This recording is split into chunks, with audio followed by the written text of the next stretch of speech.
Michael Jordan is not only the best basketball player, but he's the most exciting basketball player to ever play. Tatum fires away, pumps it in, 51 for Jayson Tatum. The Big Three NBA podcast is powered by Prize Picks, the exclusive daily fantasy partner of the CLNS Media Network. The playoffs are finally here. This is the Big Three NBA podcast. Kwani Lunis, Sherrod Blakely, Gary Washburn, Celtics, Heat. We're going to just jump right into it. We'll start with the spiciest part of game one of Miami versus Boston. Jayson Tatum and Caleb Martin getting into it just a little bit, a little physical game there at the end. Let's just start with that point. What did you two think about the fact that despite the point margin, there still was enough intensity at the end of the game to make it seem like they won a series? I want to let my good Gary go to y'all because Gary got some No, feelings. hell no. You know, You can't wait. You smiling. Go ahead. He Mr. said Tough Guy. immediately. Yeah, like you like itching to say something. Go ahead. Right, but he's like, I'm gonna let my guy go first. Yeah, don't do that. Don't be nice now. No, I'm trying to be diplomatic. No, don't You know be that, you know magic. that first all you one, did. Gary don't know what I'm about to talk about, but Kwani, you know that first warm day of the summer and you go out to Double Dutch and you just ready to get it on? Ready to jump in. That's how I'm feeling right now. Yeah, Here- go Why ahead. Gary don't know how to double dutch? Go ahead and double dutch. All right, Jump here we right go. in. In here. When I watch the replay, I understand why folks who since then have been basically like this was a big nothing burger. Caleb was watching the ball the entire time. Now, this is my takeaway from this. Caleb was stupid for what he did because it's like you think there's nobody in the space that you have to understand not only where the ball's going, but if there's a body in your way. It was a dumb play on Caleb Martin's part, but I don't think it was malicious play because his focus was on the ball and nothing else. And that's just, to me, if you are trying to get a rebound, you might want to know if somebody's in the space that you're trying to get a rebound in. You might want to have enough wherewithal to understand that. So I get the outrage because if you weren't watching the play from Caleb Martin's perspective, if you were looking at strictly what Jayson Tatum did and you see what happened to him, you absolutely should be pissed because it did look like a dirty play. But when you go back and you watch the replay and you see that Caleb Martin didn't even look at Jayson when he was going to the basket, I think it was a stupid play on his part, but I don't think it was malicious. That's What you it, got, huh? Gary? So you was all fired up for that? I can't. I'm just happy nobody got hurt, Gary. I just want everyone to be better. Caleb needs to be better. 2024, Sherrod. Exactly. Be better. Caleb needs to be better. I don't think Caleb Martin's a dirty player. I think he was kind of reckless, and then He was stupid. the question is whether Drew Holiday pushed him and how much he did push him. But he did truck him, and Tatum fell on his back, and then I think the reaction from Caleb Martin was like, "Oh shit, I didn't really mean to do that. I was just trying to be physical." So I do think it was much ado about nothing in terms of like the intent, but the action was reckless, and dude's got to be careful. And it was good to see Jaylen Brown take up for his teammate and somebody get in somebody's face. Like, we've been worried about, well, Grant's not here, Marcus is gone. Who's going to be their enforcer? Who's going to step up in the playoffs when stuff is going down? And I would elect Xavier Tillman, but he wasn't in the game. So he can't just come off the bench and start checking food like Debo. So it's going to have to be somebody on the floor. And I thought it was galvanizing for the Celtics to see Jaylen go up to Caleb Martin and just be like, dude, don't do that. What's up with that? Like, check him as opposed to, oh, let's just pick up a play and he's fine. That's fine. Like, you need to get into some faith. It's the playoffs. Things ain't going to be nice. There's going to be some trash talk. There's going to be some back and forth. And so I thought it was good. It was Celtics fans should be fortunate. Tatum didn't hit his tailbone, his back, didn't have anything like that. He's at practice today. He worked out. He looked fine. So they got really fortunate there. But I think Caleb Martin's got to be careful. But to be honest, I expect to see more of this. Miami is going to try to muck up. If they don't win this series, they want to take a bite out of the Celtics. They're not going to go down quietly in 4 games and just relent. They're going to make this hard. That's what they do. And I'm not talking about playing dirty. I'm just talking about being physical. And that's what they do. They're going to push and shove. Bam's going to set hard screens, sometimes illegal. They're not going to let anything go easy. They're going to keep playing to the buzzer. As we found out in the fourth quarter, they're just going to keep coming. And they cut a 34-point lead to 15. And it was just like, come on, Celtics, what's going on here? But so the Celtics should have taken some lessons from game one about playoff physicality, and two, about not letting your foot off the gas and making it harder on yourselves when you do that. But Gary, not to interrupt your point, but Gary, in the post game, Joe Mazzulla was asked about that play, and he said something to the effect that he was excited about it. Tatum's reaction to get up and get to the free throw line, like he was excited about, I think, the reaction to the physicality. Like Jayson didn't languish on the floor and I'm hurt and you got me. Like he just looked up like, no, you ain't getting to me. Like whatever you try to do didn't work. Well, free throw. Right. And I think that's what Joe was excited about. I don't think he was excited to see his best player on his butt get knocked down. I think he was excited to see Tatum get up and say, that ain't you didn't shake me at all. Remember, last year, Grant went at it with Jimmy Butler and everybody was like, do you want to poke the bear? And why did Grant do that? You made Jimmy mad. Like, like I just think, which I just didn't buy. I thought Grant stood up and stepped up for his teammates. He's the only one in that situation that had heart. And now you see Jayson looking up and going, okay, like, you tried to get me, you didn't do it. Jalen confronting Caleb Martin and saying, hey, bro, like, my brother. I ain't swinging or nothing, but like, we can't have this no more. Like, this is not ball. This ain't ball. What you trying to do? And so I thought Mazzulla thought he was excited about the reaction of his team when Miami tried to get physical and play hard and play that, borderline over the top play that happened. And you hope that Caleb Martin has learned and it will be a little bit less aggressive in terms of just throwing his body around, because he could have gotten hurt in that, but he didn't. But I felt like Joe felt like he was excited to see the reaction.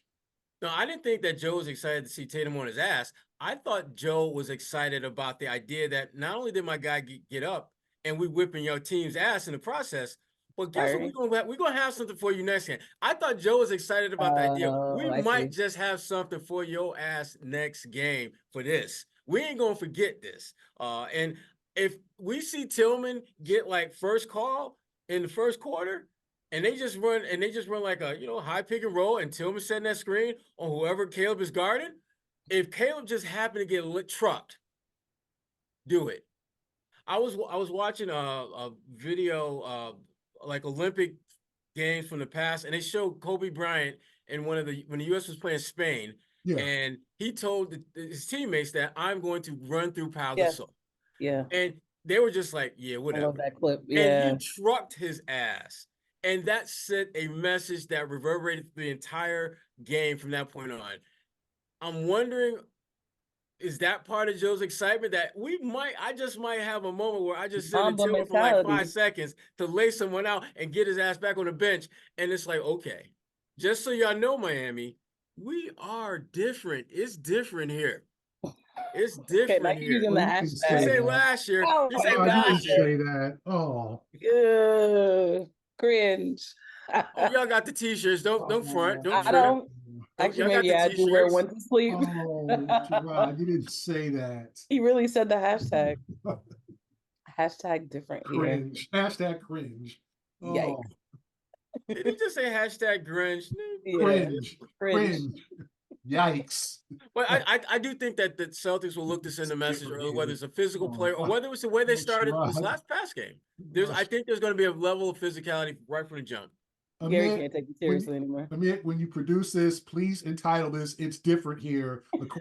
Entitle this podcast "It's Different Here." So now Gary is the on-air talent and the producer. Celtics show "It's Different Here." Okay, Mr. Producer, producer man. I mean, get to when you get to producing, you know what the title should be. Tell him, Mr. Producer man. Your man Sherrod already hooks you up with the Oh my God. Okay, Mr. Producer Man. What's that? Kwani, Oh get back. my Take control, goodness. Kwani. Yeah. Producer Man is trying to take Anyway, over.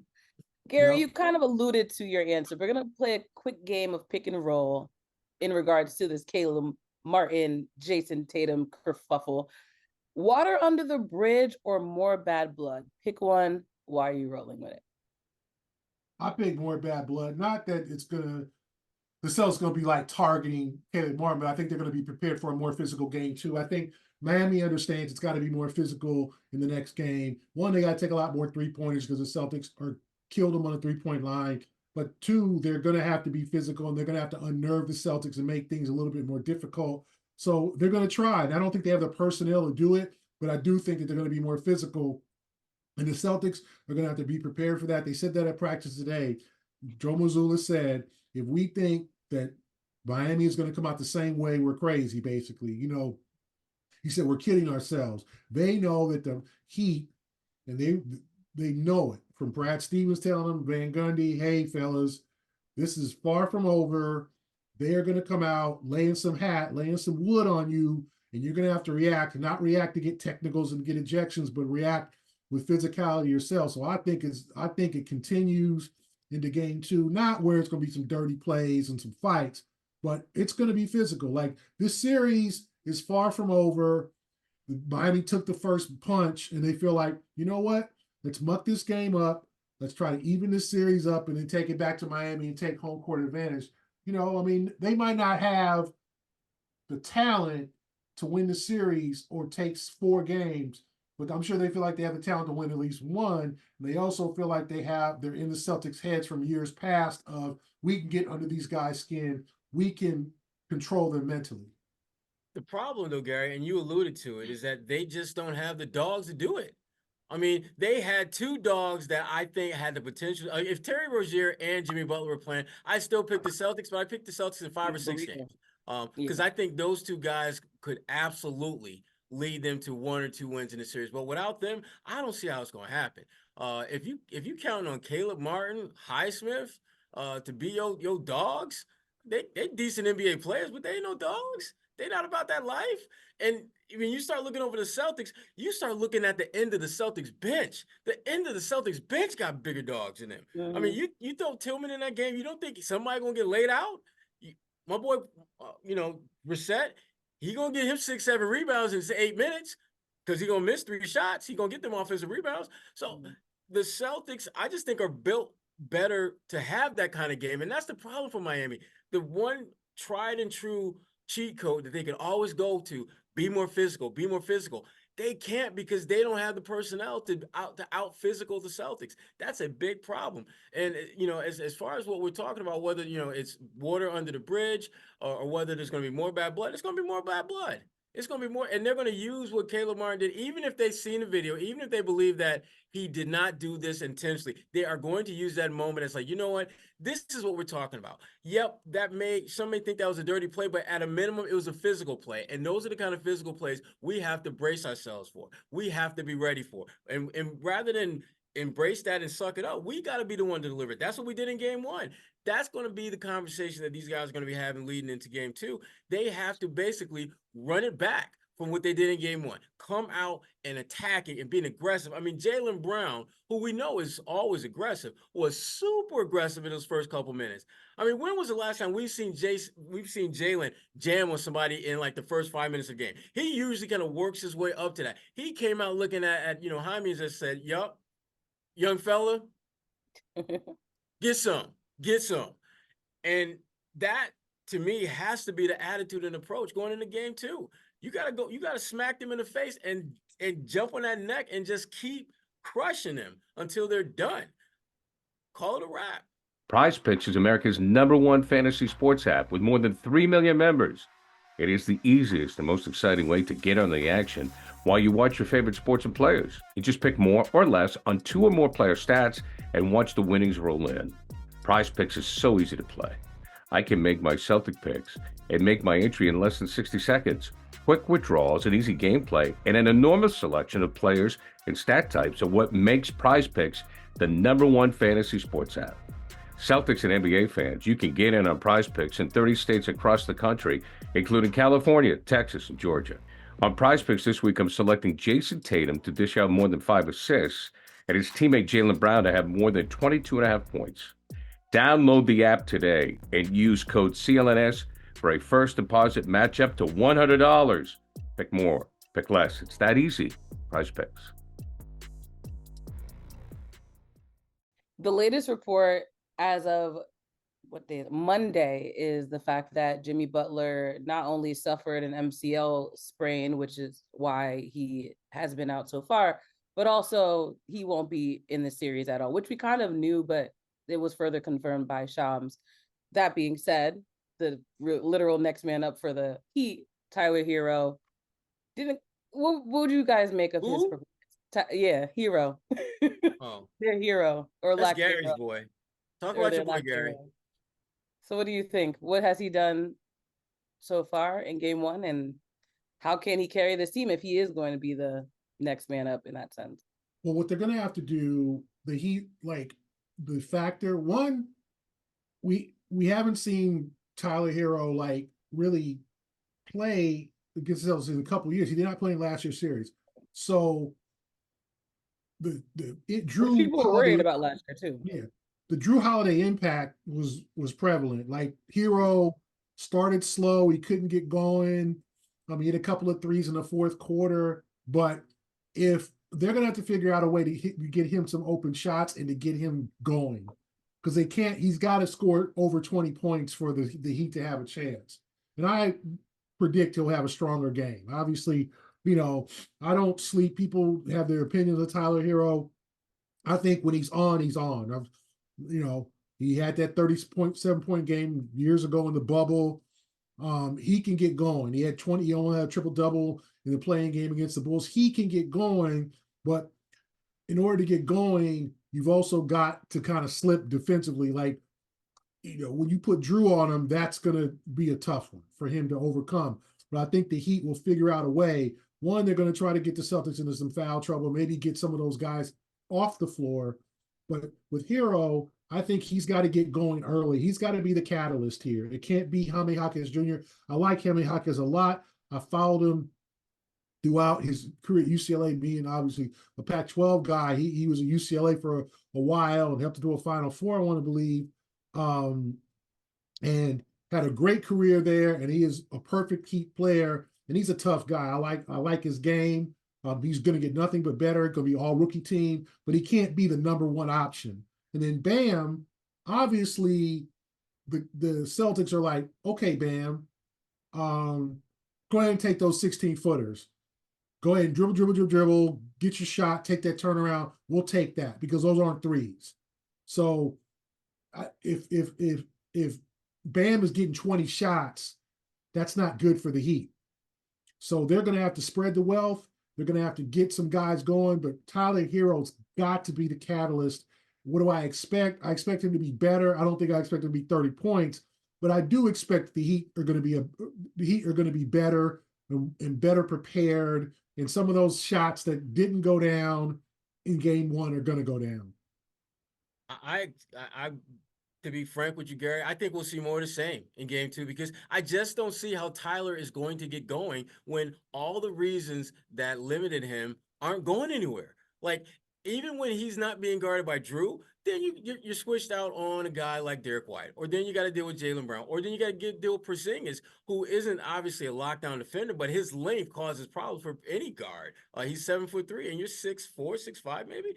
So I don't know if he's going to get any better in this series unless he makes it up in his mind to start attacking and trying to finish at the rim and get to the free throw line and maybe get some shots at the rim. But if he continues to play the role as a catch and shoot, dribble, drive, fadeaway jump shot shooter, someone who's not looking to go at the rim, he's not going to have much success. And I think if I'm Miami, that would be the one thing that I would try to do a little bit differently with Tyler Herro, is to have him looking to go at the rim more.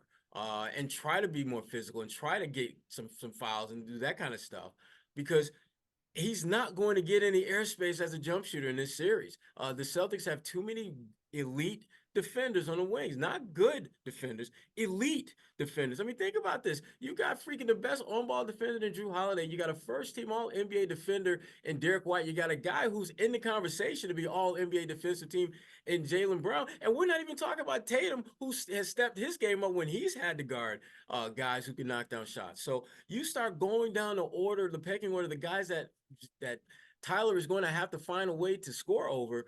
It doesn't look good if you're a jump shooter. So his best bet is to attack the rim and try to finish there, which I don't think he does nearly as much as he probably should. And, you know, the reason for that, we don't know. But the bottom line is he has to find some different way to score than just relying on jump shots.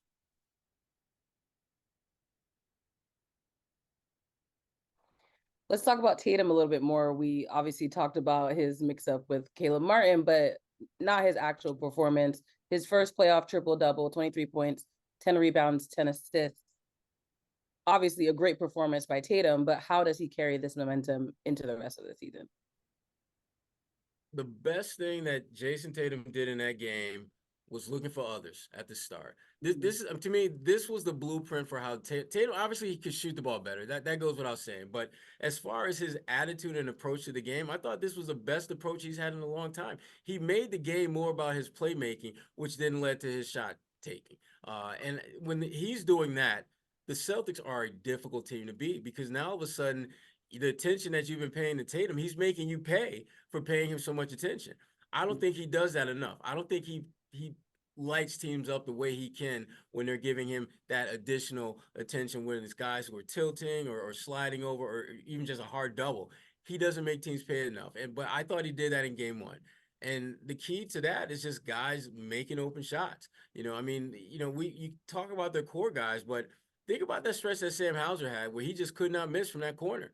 That was huge in giving them that cushion they needed. And you got Peyton Pritchard raining threes from the TD logo on the court. They need to continue to find ways to get the guys around Tatum going, and Tatum is the catalyst for making that happen. And again, I think that more than anything else is what he has to do to have to replicate a game like he had in game one. I think Tatum was very good in terms of being a playmaker, not taking too many shots, but I think it lends to the belief that the Celtics didn't play their best game on Sunday. Tatum was 1 for 8 from the three-point line. If he's 4 for 8, that's an much easier game. And he's got to start knocking down those threes. Like, if you really want to sweep this series, Tatum's got to be better from the three-point line. If he's going to take 8, he's got to hit 3 or 4. He can't hit 1. I'm not saying that they won't win if he doesn't shoot threes, but it just makes it a lot easier if they are now going to pay more attention to Hauser, more attention to Pritchard, more attention to White, and Tatum's open. Oh, you gonna leave me one-on-one, or you gonna leave me alone here? Bam, got you. And so I think Tatum was fantastic in game one. I really thought it was a kind of a seminal moment, a poignant moment, him getting up off the deck, and not, just a seminal moment, Gary. Yeah, seminal. How you spell Seminole, Gary? I can't with you. How you spell Seminole? Like Florida State. That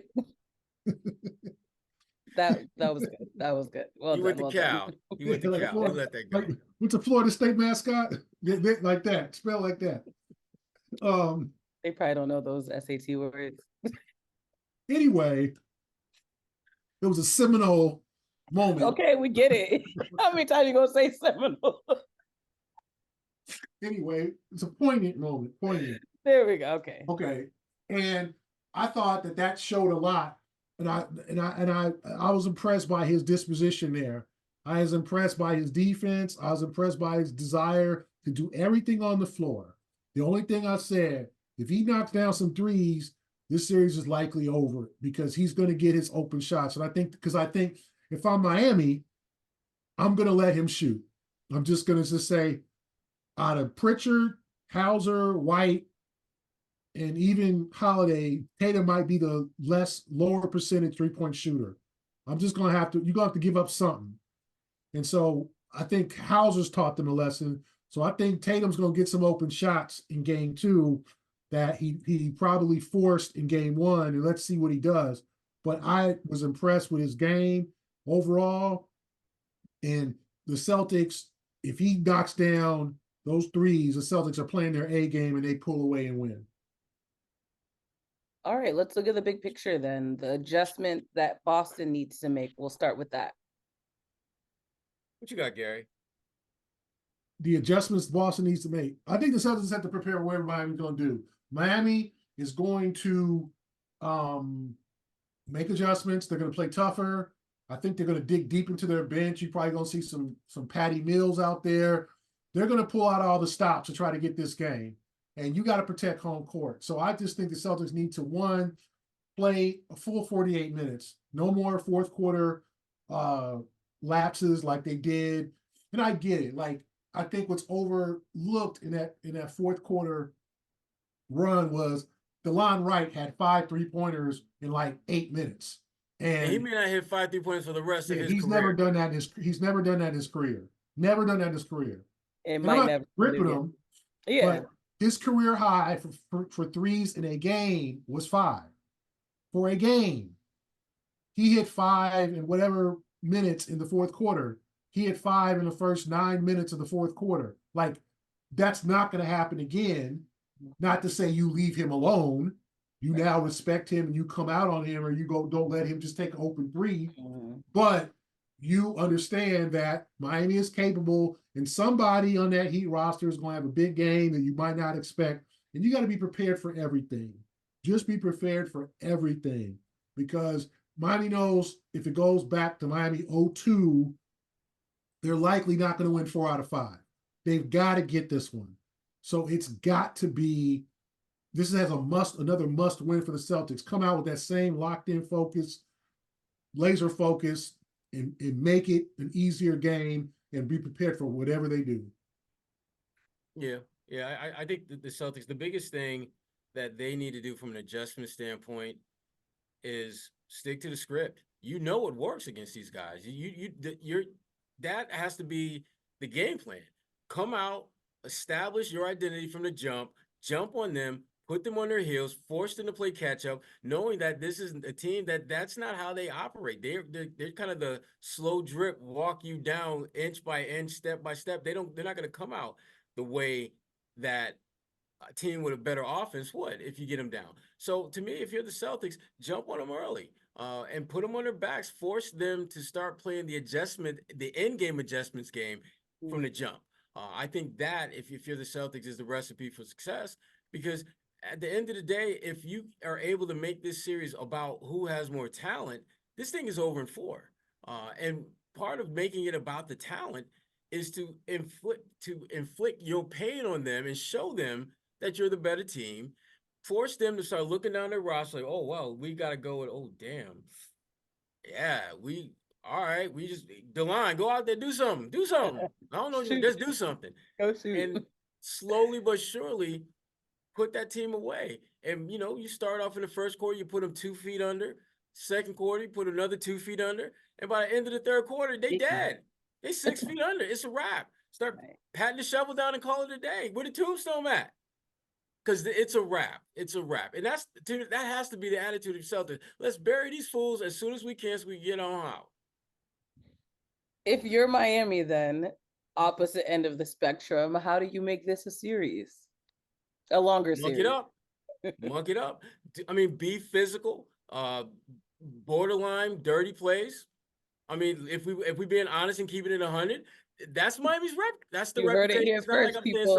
It's not like I'm saying something that folks who have followed Miami and watched them play the last decade or so don't recognize. That's what they do. And again, I respect that because that's part of their identity. But they have not been able to inflict that identity upon the Celtics because they don't have the talent or the horses to do that right now. But they better find it if they want to stay in this series. Because if they can't figure out how to take the Celtics off their game, to get inside the Celtics head, to make the Celtics play atypical Celtics basketball, they're going to be done in 4 games. That's it. There's nothing that they can do that is going to change the fact that the Boston Celtics have significantly more talent from top to bottom than they do, as both teams are currently constructed. 3-2-1 Cancun. Gary, what do you think Miami needs to do? Yeah, I think they're going to have to take a lot more 3-pointers, and they're just going to have to get better performances from the guys that they have. The Tyler Herros, the Nikola Jovic. Like they're going to have to get guys. Somebody's going to have like a out of body game, and they're going to have to play tough. They're going to have to hope the Celtics are cold from the field and start slow and have those lapses. I just think that to hang in there, the Celtics are now 4-0 this season against Miami. And they have to understand. They have to think, okay, our chances aren't good here. And I don't know if any tactical moves, because now with Porzingis, they can't just go into the zone as much anymore. So the whole thing might be, hey, we got to go at Porzingis and get him in foul trouble. We got to get him off the floor. Like that could be one of the things. We got to somehow get one of those guys off the floor. Tatum, Brown, get him in foul trouble. Get him irritated. Get him, 2 fouls in the first 4 or 5 minutes. Like things like that, where you have now more of an advantage. And one of those guys is going to have to step up for a big game, a 34, 35-point game, something like that, where Jimmy had that 47-point game in game 6 a couple years ago. Like they're going to have somebody say, take me, I'm going to carry, put me on your back, boys, or whatever. I'm going to take you on my back. They're going to need a Cedric Maxwell special. They're going to need a Cedric Maxwell special. Yes. Yeah. Get on my shoulders, fellas. I'm carrying us to this win. And I don't know if they have that. And I don't know if the Celtics all 4 of their 5 guys are just going to be off, or they're going to be unnerved, or they're not going to make the tactical moves and responses, because this is all on Mazzulla too. Mazzulla's got to make some tactical moves, throw some new wrinkles in to make sure that Miami's caught off guard too. You don't want to just come with the same blueprint as game 1. Throw some things in game 2 and be like, whoa, shoot, we didn't expect that. That's what this playoff is all about. And 2 days off. 2 full days off to prepare. So I think if Miami, they just got to do few things different, and honestly hope the guys that they have perform a lot better. So finally, what would you, and you guys can pick from either team, but who do you think is a non-starter that we should have our eyes on during this series? Sam Hauser. Samuel. I just think that, his role is so defined. Get behind the 3-point line and make shots. That's what you need to do. And when he does that, this team becomes damn near unbeatable, because the guys that he's on the floor with are all good at getting their own shots and scoring and at a high level. And he's just like that fifth guy that has the ability to knock down threes as good as anyone you find on his roster. So to me, he's the one non-starter that I think can have the greatest impact on every game if he's playing his game. And we saw that in game 1. I mean, the Celtics, they were playing with a lead, but it wasn't until Sam knocked down 2 or 3 in a row that you start to see the separation. And that's the value of having a guy like Sam Hauser. He has the ability to take a very small or minuscule lead and make it a comfortable one with 2 or 3 shots. He's one of the few guys on the roster who has that type of instant offense impact. So that's the guy that I would say among the non-starters for the Celtics, or just in general for both teams. I'm going to take the Miami angle. I'm going to say Duncan Robinson. Like, he's got to be big now. He's not 100%. I think he told reporters today at practice he's going to need a long rest for this, I think his back injury to be 100%. So he might not be himself, but he's got to come off the bench and hit 4 or 5 threes and give them that X factor off the bench that can give Miami another offensive lift. He's got to come off the bench and really be an offensive, pivotal offensive player, primary offensive player for the Heat to have a shot here.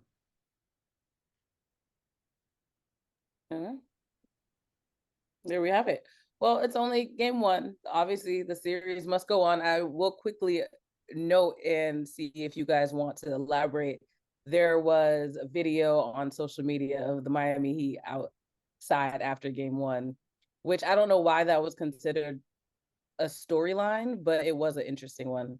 But also, if you live in Miami, why are you trying to go out in Boston? I don't know. You guys see that on Twitter? I saw the video of them walking out or into some club. Yeah. Yeah, Han, which is actually near my house. And this area is very collegey. So I'm like, it's also just like So what you trying to say, Kwani? I'm not alluding to anything. I'm just saying, like, I don't go out in this area but my joke, when I quote tweeted, I was like, who told them to go to Han of all the places? No shade to them, but like, there are a ton of other night spots in Boston. So all due respect. Yeah, all due respect. I don't think it was a news story. I think it's kind of implied that when you're in a different city, you are going to explore. And if that for them is nightlife, I don't see why that's the issue. Yeah, they're losing. It's not the best look, but I'm sure when Boston goes to Miami, they'll probably go out as well. They do. Yeah, I mean, they had Monday off, so it wasn't like they were practicing go out the night before a game. Yeah, it feels like a non-story, but I figured because it did go viral for a few accounts, why not mention it? Yeah. But we'll be back. By the time we talk next week, we'll have a few more games back under the belt for this series. It might be over. It might not be. Who knows? That's why we appreciate y'all for listening, sticking around. The playoffs. You'll want to be with the Big Three NBA podcast. If you haven't done so already, send to a friend, a Celtics fan. It could be a Heat fan if you want to really rile them up. But until next week, for Sherrod Blakely and Gary Washburn, this is the Big Three NBA podcast. We appreciate you listening.